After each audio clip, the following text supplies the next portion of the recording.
News first channel ವೀಕ್ಷಕರಿಗೆ ಭವಿಷ್ಯ ಈ ದಿನ ಕಾರ್ಯಕ್ರಮಕ್ಕೆ ಸ್ವಾಗತ.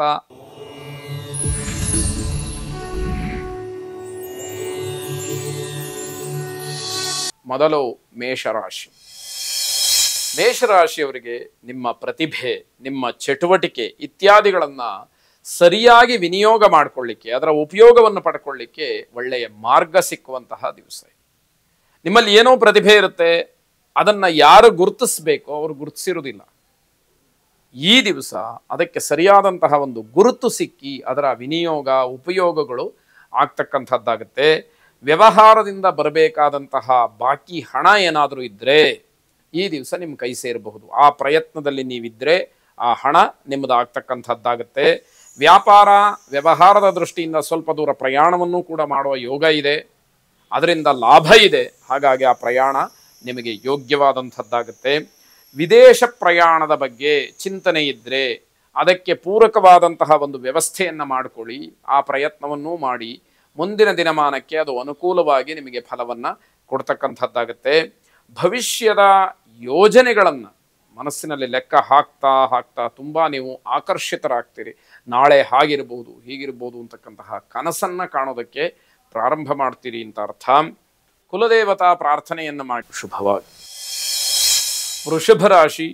ಉದ್ಯೋಗಿಗಳು, ನೌಕರರು ನಿಮ್ಮ ಉದ್ಯೋಗವನ್ನು ಬದಲಾವಣೆ ಮಾಡಿಕೊಳ್ಬೇಕು, ಸ್ಥಳ ಬದಲಾವಣೆ ಮಾಡಬೇಕು ಅನ್ನುವಂತಹ ಪ್ರಯತ್ನದಲ್ಲಿದ್ದರೆ, ನಿಮಗೆ ಆ ಉದ್ಯೋಗದಲ್ಲಿ ಅಸಮಾಧಾನ ಇದ್ದರೆ ಖಂಡಿತವಾಗಿ ಈ ದಿವಸ ಪ್ರಯತ್ನವನ್ನು ಮಾಡಿ ಮುಂದಿನ ದಿನಕ್ಕೆ ಅದು ಅನುಕೂಲವಾಗಿ ನಿಮ್ಮ ಬದಲಾವಣೆಗೆ ಪ್ರೋತ್ಸಾಹವನ್ನು ನೀಡ್ತಕ್ಕಂಥದ್ದಾಗುತ್ತೆ. ಕುಟುಂಬದಲ್ಲಿ ಉತ್ತಮವಾದಂತಹ ಸಮಯವನ್ನು ಕಳಿತೀರಿ. ಅಂದರೆ ಕುಟುಂಬದ ಸದಸ್ಯರ ಜೊತೆಯಲ್ಲಿ ಬಹಳ ಸಂತೋಷವಾಗಿ ಈ ದಿವಸವನ್ನು ಕಳೆಯುವಂತಹ ಯೋಗ ಸಿಕ್ಕತ್ತೆ. ಜಟಿಲವಾದಂತಹ ಸಮಸ್ಯೆಗಳಿಗೂ ಕೂಡ ಪರಿಹಾರ ಸಿಕ್ಕುವಂಥದ್ದು. ಯಾವುದೋ ಕ್ಲಿಷ್ಟವಾದಂತಹ ಸಮಸ್ಯೆನ ಇಟ್ಕೊಂಡು ಅದರಿಂದ ಹೊರಬರಕ್ಕಾಗದಲೇ ಒದ್ದಾಟ ಮಾಡ್ತಾ ಇರ್ತೀರಿ. ಆದರೆ ಇವತ್ತು ಅದಕ್ಕೂ ಕೂಡ ಅನುಕೂಲಕರವಾದಂತಹ ಯಾವುದೋ ಒಂದು ಪರಿಹಾರ ನಿಮಗೆ ಸಿಕ್ಕಿ ಅನುಕೂಲವಾಗುವಂಥದ್ದಾಗುತ್ತೆ. ನಿಮ್ಮ ದಿನಚರಿ ಈ ದಿವಸ ಬಹಳ ವ್ಯವಸ್ಥಿತವಾಗಿರುತ್ತೆ. ಏನು ಅಂದುಕೊಳ್ತೀರೋ ಅಥವಾ ಏನನ್ನು ನೀವು ಆಯೋಜನೆ ಮಾಡಿರ್ತೀರೋ ಅದೇ ಕೆಲಸಗಳು ಆಯಾ ಕಾಲದಲ್ಲಿ ಮುಗಿತಕ್ಕಂಥದ್ದಾಗುತ್ತೆ. ನಿಮ್ಮಿಂದ ಉಪಕಾರವನ್ನು ಸಹಾಯವನ್ನು ಪಡೆದಂಥವರು ನಿಮ್ಮನ್ನು ಸ್ಮರಣೆ ಮಾಡ್ತಾರೆ, ನಿಮಗೆ ಗೌರವ ಕೊಡ್ತಾರೆ, ನಿಮ್ಮನ್ನು ಶ್ಲಾಘಿಸ್ತಾರೆ. ಅದು ಬಹಳ ಮುಖ್ಯವಾದಂಥದ್ದು. ಹಿರಿಯರ ಆಶೀರ್ವಾದವನ್ನು ಪಡ್ಕೊಳ್ಳಿ ಶುಭವಾಗಿ. ಮಿಥುನ ರಾಶಿ. ಗಂಟಲಿಗೆ ಸಂಬಂಧಪಟ್ಟ ಹಾಗೆ ಸ್ವಲ್ಪ ಕಿರಿಕಿರಿ ಆಗುತ್ತೆ, ಅದನ್ನು ನೀವು ಅನುಭವಿಸಲೇಬೇಕಾದಂತಹ ಪರಿಸ್ಥಿತಿ.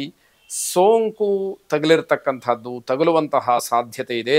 ಸರಿಯಾದಂತಹ ಔಷಧೋಪಚಾರವನ್ನು ಮಾಡಿಕೊಳ್ಬೇಕು. ಇಲ್ಲದೇ ಇದ್ದರೆ ಅದು ನಿಮ್ಮೆಲ್ಲ ಕೆಲಸಗಳಿಗೆ ತೊಂದರೆಯನ್ನು ಉಂಟು ಮಾಡುತ್ತೆ.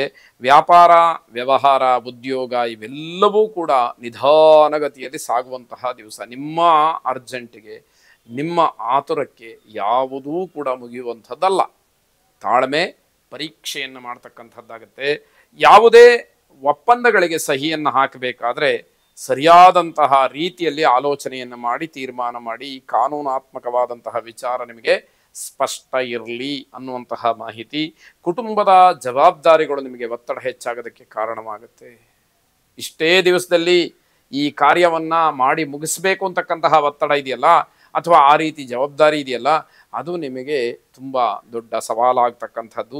ಅಧಿಕಾರಿ ವರ್ಗದಿಂದ ಕೆಲವು ತೊಂದರೆಗಳಾಗತ್ತೆ. ನಿಮ್ಮ ಸ್ವೇಚ್ಛೆಯಾಗಿ ವಿಹರಿಸಲಿಕ್ಕೆ, ಕೆಲಸವನ್ನು ಬಿಟ್ಟು ಮನಸ್ಸಿಗೆ ಬಂದಾಗ ಕೆಲಸವನ್ನು ಮಾಡಲಿಕ್ಕೆ ಯಾವುದಕ್ಕೂ ಕೂಡ ಅವಕಾಶಗಳು ಇಲ್ಲದೆ ಇರತಕ್ಕಂಥದ್ದು. ಹಣಕಾಸಿನ ವಿಚಾರದಲ್ಲಿ ಏರುಪೇರಾಗುತ್ತೆ. ಆ ವ್ಯತ್ಯಾಸಗಳನ್ನು ಕೂಡ ತಡ್ಕೊಳ್ಳತಕ್ಕಂತಹ ಶಕ್ತಿ ನಿಮಗಿರಬೇಕಾಗುತ್ತೆ. ಮೃತ್ಯುಂಜಯನನ್ನು ಪ್ರಾರ್ಥನೆ ಮಾಡಿ. ಮೃತ್ಯುಂಜಯಾಯ ರುದ್ರಾಯ ನೀಲಕಂಠಾಯ ಶಂಭವೇ ಅಮೃತೇಶಾಯ ಶರ್ವಾಯ ಮಹಾದೇವಾಯತೆ ನಮಃ ಎಂಬುದು ನಿಮ್ಮ ಪ್ರಾರ್ಥನೆಯಾಗಿರಲಿ ಶುಭವಾಗಿ. ಕರ್ಕಾಟಕ ರಾಶಿ. ಕಾನೂನಿನ ವಿಚಾರದಲ್ಲಿ ಕೋರ್ಟ್ಗೋ ಅಥವಾ ಕಚೇರಿಗೋ ಅಲದು ಬೇಸರವಾಗಿರ್ತಕ್ಕಂಥವ್ರಿಗೆ ಈ ದಿವಸ ಸ್ವಲ್ಪ ಸಮಾಧಾನಕರವಾದಂತಹ ಉತ್ತರ ಸಿಕ್ಕುತ್ತೆ. ಸ್ವಲ್ಪ ಮಟ್ಟಿಗೆ ಸಮಾಧಾನ ಆಗುವಂತಹ ರೀತಿಯಲ್ಲಿ ಆ ನ್ಯಾಯಾಲಯದ ಕಾನೂನಾತ್ಮಕವಾದಂತಹ ಹೋರಾಟದ ಒಂದು ವಿಚಾರ ನಿಮ್ಮ ಪರವಾಗಿ ಆಗತ್ತೆ ಎನ್ನುವಂಥದ್ದು. ಬೇರೆ ವ್ಯವಹಾರಾದಿಗಳನ್ನು ಬದಿಗಿಟ್ಟು ಕಾನೂನಾತ್ಮಕವಾದಂತಹ ಆ ಚೌಕಟ್ಟಿನಲ್ಲಿ ಬರುವಂತಹ ಕೆಲಸಕ್ಕೆ ಆದ್ಯತೆಯನ್ನು ಕೊಡಿ. ಜಯಶೀಲರಾಗ್ತೀರಿ. ವಾಮಮಾರ್ಗದಲ್ಲಿ ಹೋದ್ರಿ ತೊಂದರೆಯನ್ನು ಯಥಾ ಪ್ರಕಾರ ಅನುಭವಿಸಬೇಕಾಗತ್ತೆ. ನಿಮ್ಮ ಹಳೆಯ ಈ ಕೋರ್ಟ್ಗೆ ಸಂಬಂಧಪಟ್ಟಂತಹ ಕೆಲಸಗಳು ಏನಾದರೂ ಇದ್ದರೆ ಅದಕ್ಕೂ ಕೂಡ ಜಯ ಸಿಕ್ಕುವಂತಹ ಯೋಗ ಇದೆ. ಮಧ್ಯಾಹ್ನದ ನಂತರದಲ್ಲಿ ನಿಮ್ಮ ಸಮಯ ಚೆನ್ನಾಗಿಲ್ಲ ಗ್ರಹಗತಿಯ ದೃಷ್ಟಿಯಿಂದ, ಅದನ್ನು ಗಮನಿಸಿಕೊಂಡು ಕಾರ್ಯಪ್ರವೃತ್ತರಾಗಿ ದೇವಿಯನ್ನು ಪ್ರಾರ್ಥನೆ ಮಾಡಿ. ಸರ್ವಮಂಗಳ ಮಾಂಗಲ್ಯೇ ಶಿವೆ ಸರ್ವಾರ್ಥ ಸಾಧಿಕೆ ಶರಣ್ಯೇ ತ್ರ್ಯಂಬಕೆ ಗೌರಿ ನಾರಾಯಣಿ ನಮೋಸ್ತುತೆ ಎಂಬ ಪ್ರಾರ್ಥನೆ ನಿಮ್ಮದಾಗಿರಲಿ. ಶುಭವಾಗಿ.